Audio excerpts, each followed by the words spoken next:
Apakah kamu tahu bahwa bekam sudah ada sejak ribuan tahun lalu? Dari Mesir kuno hingga saat ini, bekam bukan hanya sekedar terapi, tapi juga bagian dari sejarah pengobatan manusia. Penasaran bagaimana perjalanan bekam dari masa ke masa? Yuk kita bahas sejarah bekam yang menarik. Bekam pertama kali tercatat dalam sejarah sekitar 4000 tahun lalu, tepatnya di Mesir kuno. Pada masa itu, orang Mesir sudah menggunakan alat seperti tanduk atau batu untuk melakukan terapi ini. Mereka percaya bahwa bekam bisa mengatasi berbagai penyakit, mulai dari gangguan pencernaan hingga masalah pernapasan. Bahkan kamu bisa melihat gambar bekam di makam Firaun yang berusia lebih dari 2000 tahun. Bekam waktu itu bukan cuma untuk kesehatan, tapi juga untuk tujuan spiritual. Pada zaman Yunani, sekitar 4000 sebelum Masehi, Hippocrates, bapak kedokteran, menulis tentang terapi bekam sebagai salah satu metode pengobatan untuk penyembuhan penyakit. Jadi kalau kamu pikir bekam itu baru, ternyata sudah ada sejak zaman dahulu. Bahkan dalam catatannya, Hippocrates merekomendasikan bekam untuk membersihkan tubuh dari kelebihan cairan yang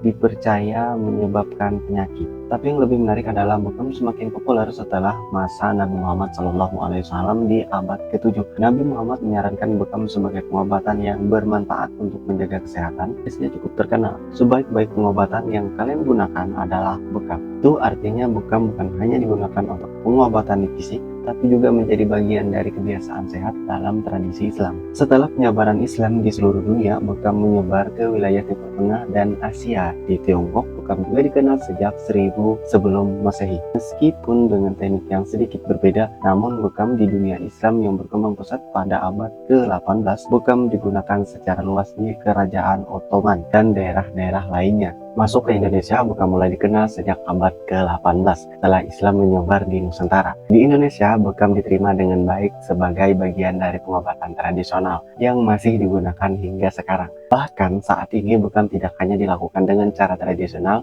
menggunakan kaca atau tanduk, tetapi juga menggunakan alat modern seperti pompa elektrik.